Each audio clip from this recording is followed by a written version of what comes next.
In this video, I'm going to be giving my predictions for the 2023 Academy Awards and showing you how you can be a winner at your Oscars party with a cocktail I've named the Golden Statue. Today on the Martini Shot.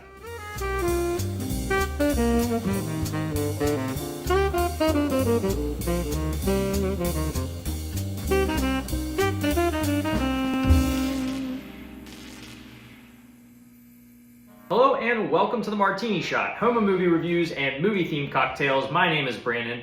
Before we get into those Oscars predictions, let's go ahead and thank the Academy of Cocktails for gifting us a great Oscars-themed drink that I've named the Golden Statue. And hey, if you enjoy movie reviews and movie-themed cocktails, be sure to leave a like and subscribe if you'd like to help support the channel. Even if the Academy Awards are consistently a out-of-touch train wreck, I still tune in every year just to see if the right movies walk away with the right awards. And I know many of you out there are just like me, so I wanted to give you a cocktail fit for your Oscars party that I've named the Golden Statue, of course, named after the titular award. So because this is going to be a bit of a longer video, I'm going to kind of fly through the cocktail real quick so we can get to those predictions. But the good thing about this cocktail is it's very easy to make. It can all be built in the glass. I do recommend that you chill your ingredients ahead of time just so you can have the perfect product so you can build it right in the drink. No ice required. All right, you're going to be building this in a champagne flute. And the first thing you're going to need is some vanilla vodka. You are going to do 1.5 ounces. And next will be some honey syrup, which you can make pretty much how you make simple syrup, just 1 part honey and 1 part water. And you're going to do 1/2 ounce of the honey syrup. So for the next ingredients, you're not really going to be measuring them out. You're really just going to go by how much room is left in your glass. Starting with some chilled champagne, you're going to go ahead and fill your glass up until it reaches about 3/4 of the way full. And then to finish it off, you're going to go ahead and top that up with a little bit of ginger beer. Now the cocktail itself is done, but it doesn't really look like the Golden Statue, does it? So when it comes to the color, there are a couple routes you can go. There's edible luster dust, there's gold sanding sugar, but for me, I'm gonna go with this Sweet Shop Airbrush Gold Coloring. And the amount you use will be based on what you actually use to get the gold coloring. But if you're going to be using this, I've found that you can get a lot of headway with just a few drops. You definitely don't want to overdo it. You definitely don't want to throw off the taste of the cocktail. And there you go. Now you have a Golden Statue.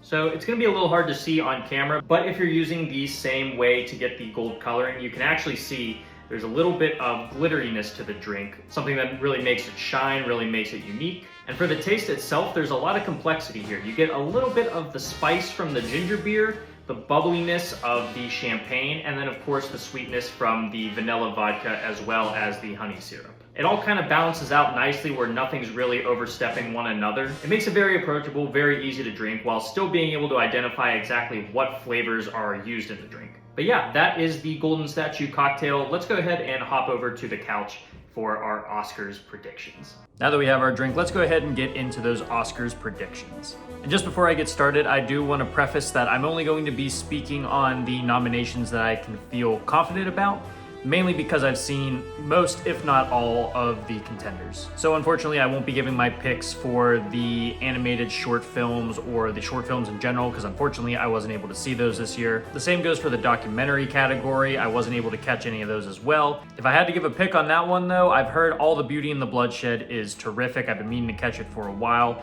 So that's kind of my pick, even though it's kind of uninformed. All right, so let's go ahead and start with some of my personal favorite categories, and that is the screenplay categories. First, starting with the original screenplay. So how this will work is I will be giving my personal picks for what I think should win, but then I'm also going to give my predictions, what I think will win. Obviously, I would like to see both the pick and the prediction be the same. A lot of times that's not the case, so that's why I'm kind of doing it this way, just to show what I would like to win, but what I think will win based on my knowledge of the Academy.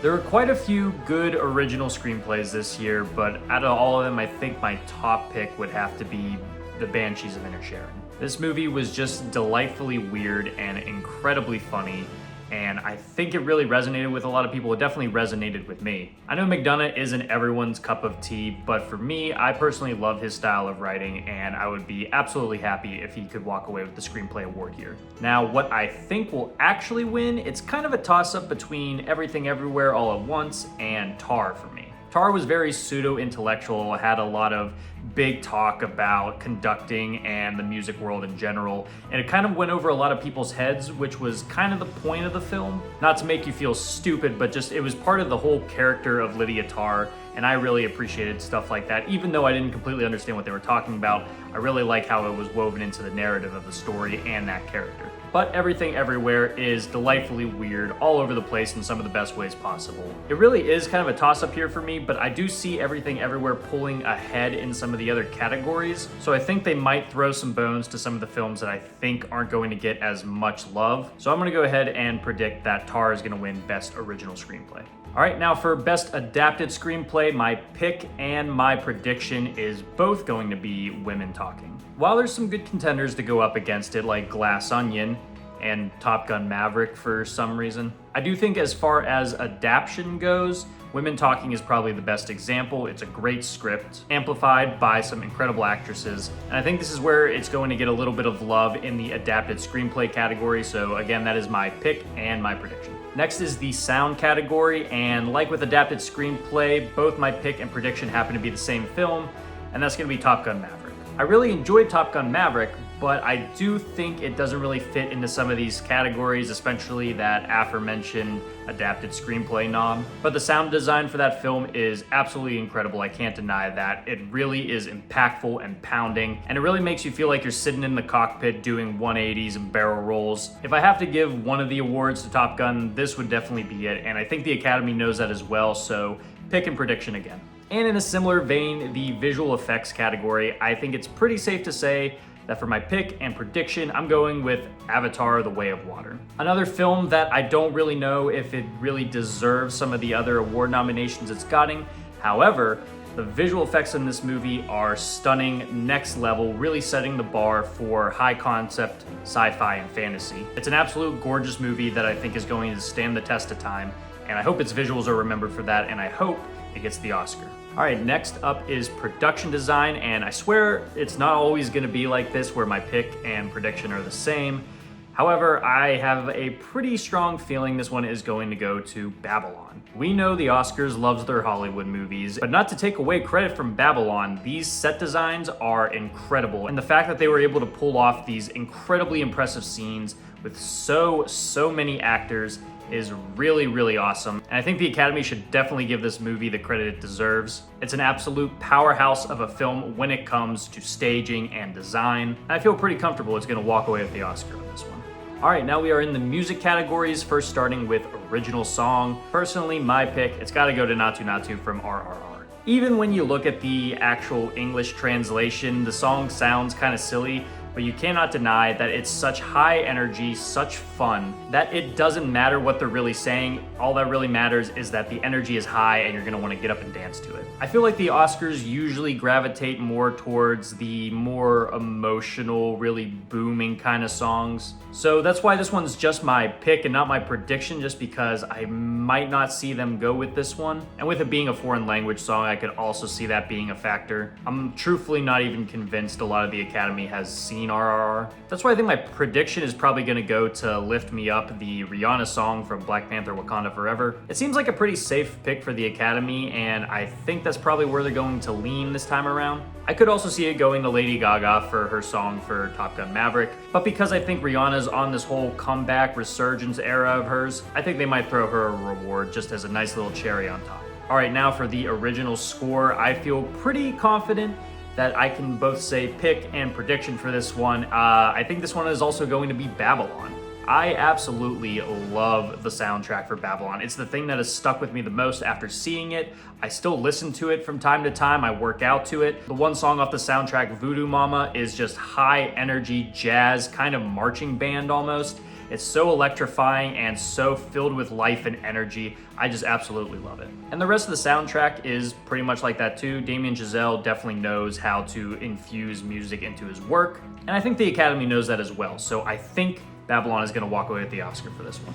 Next up is makeup and hairstyling. I'm predicting that this one is going to go to The Whale, mainly for Brendan Fraser's incredible transformation. I do think the makeup and prosthetics on him are very, very good. I feel like the Oscars has this tendency to sometimes award films that have at least one or two impressive uses of makeup and hairstyling, but not really rewarding a film where it's much more consistent throughout. For this reason, I think that Elvis should walk away with potentially its one and only Oscar, in my opinion. I do have to give the film credit, the outfits and the styling of all the characters, especially when it comes to Austin Butler and Tom Hanks.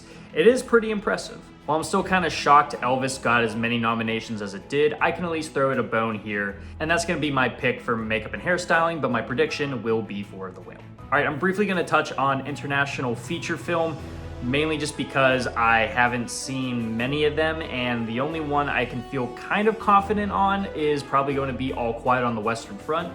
A very good film in its own right, even though I do think it is very repetitive and redundant for a war film, mainly just because it's a lot of the same of what we've seen done in the past. Saving Private Ryan kind of set that bar pretty high for war films, and everything else has just been either copying it or trying to outdo it, and rarely does that ever happen. However, I do think it is the most accessible film on this list compared to stuff like EO and Closer, so I can kind of see the Academy gravitating more towards this, especially because I know they love their war films. So All Quiet will be my pick and my prediction for Best International Feature Film.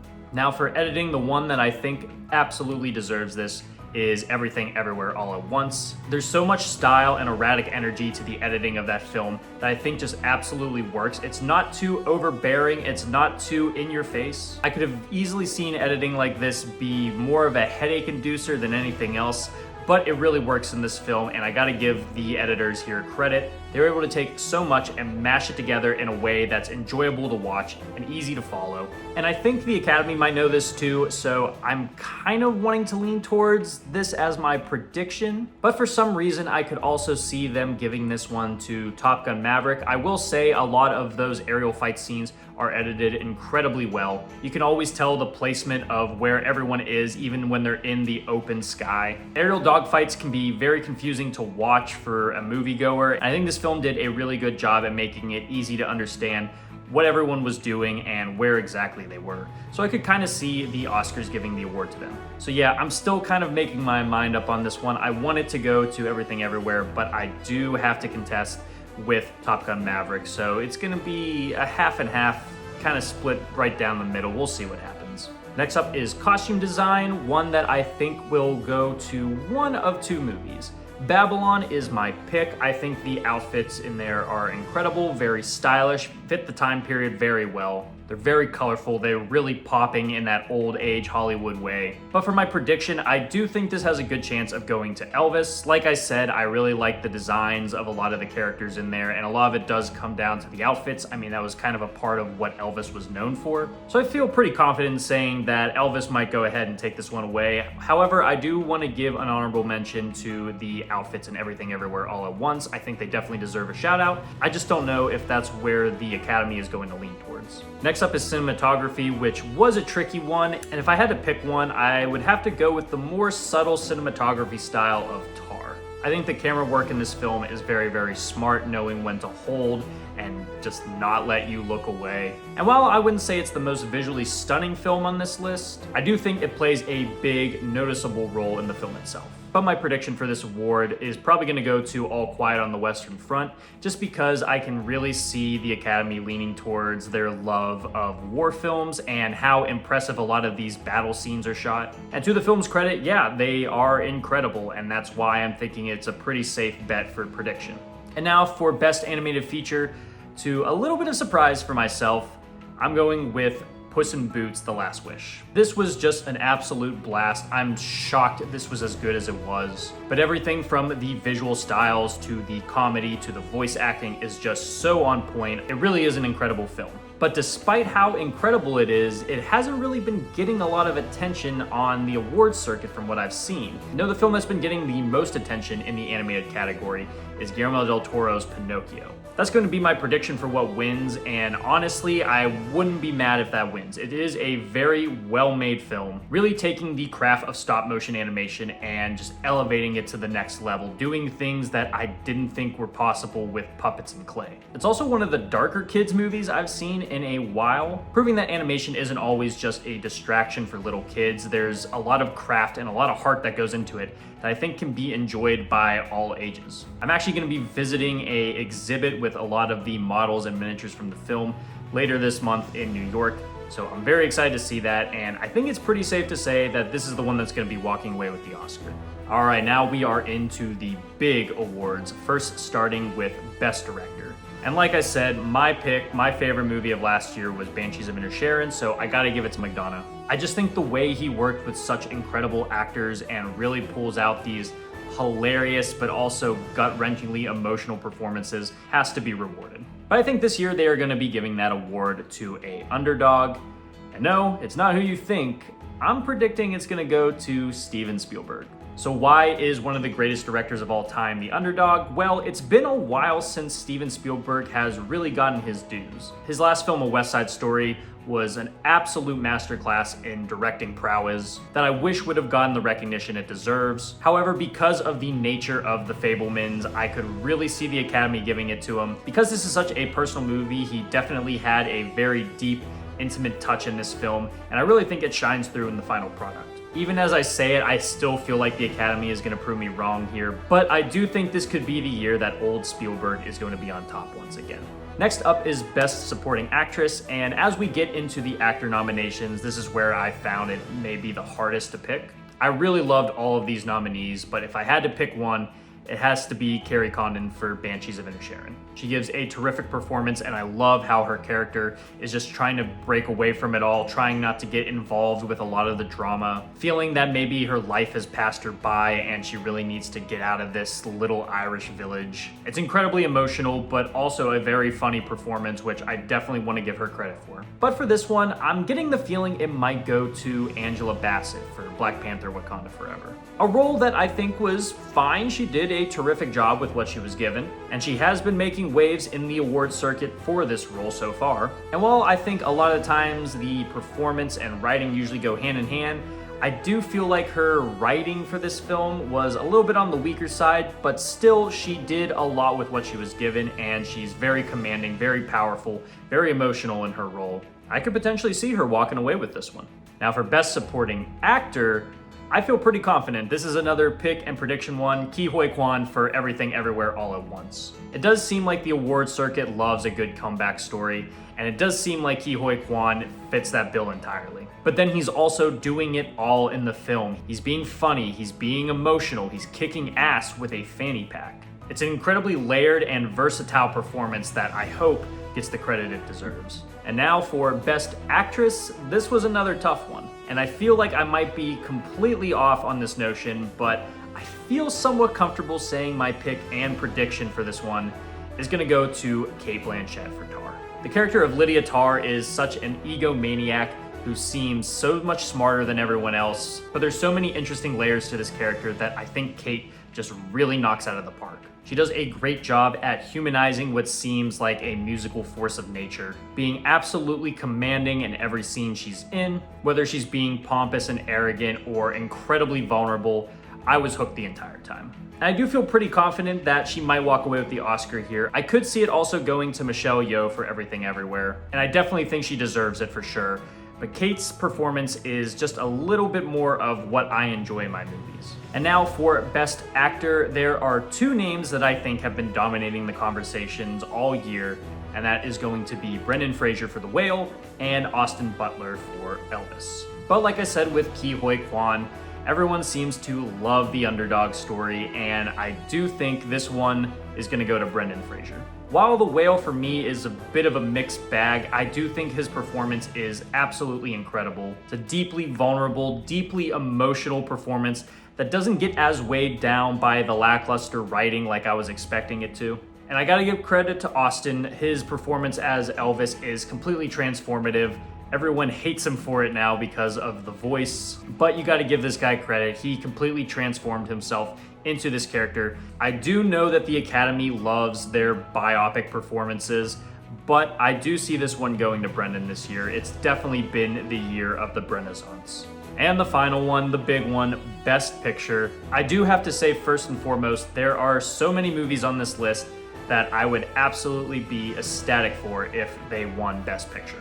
It's been a while since we've had such a stacked year of incredible films, and I'm glad so many of them got nominated. So my personal pick, if it were up to me, it was in my top 10 movies of 2022 list. Banshees of Inisherin was just my absolute favorite, and I would be absolutely ecstatic for it to win the Best Picture Oscar. However, there is one film that I think has been absolutely dominant in conversation for the better part of this past year. Everything Everywhere All at Once would be a monumental win. It's such a bizarre, off-the-wall film that still managed to resonate so strongly with audiences that I could absolutely see this walking away with Best Picture. It has a little bit of everything, and even though it's not everyone's cup of tea, I think it can't be denied how impactful this film has been. Not even just from an emotional standpoint, it also nails the comedy, it nails the action, it just has a little bit of everything, like I said, and it pulls it off incredibly well. It's a film, like I've said in the past, that on paper shouldn't work as well as it did. And I would be absolutely happy if it walks away with Best Picture, and I feel pretty confident in making that my prediction. All right, so those are my picks and predictions for this year's Oscars. I can't wait to come back to this video in a few days and see just how dead wrong I was, or how much of a genius I was. All I'm hoping for is a few of the right movies get the right awards, and someone pull the hosts off the stage with a giant cane after 2 minutes of their stand-up. God, 2019's Oscars were just so good. Why can't we go back to that? But guys, thank you for watching. I'm very interested to know what your picks for this year's Oscars are. What's gonna surprise us? What's going to be snubbed? I wanna hear it all down in the comments. And definitely give the golden statue a try. I think it is going to be a standout at your Oscars party. And as always, if you enjoy movie reviews and movie-themed cocktails, be sure to like and subscribe if you'd like to help support the channel. And you can check out my website, martinishot.blog. Until next time, thank you again for watching. I'll see you in the next one. Live deliciously, but please remember to drink responsibly. Cheers.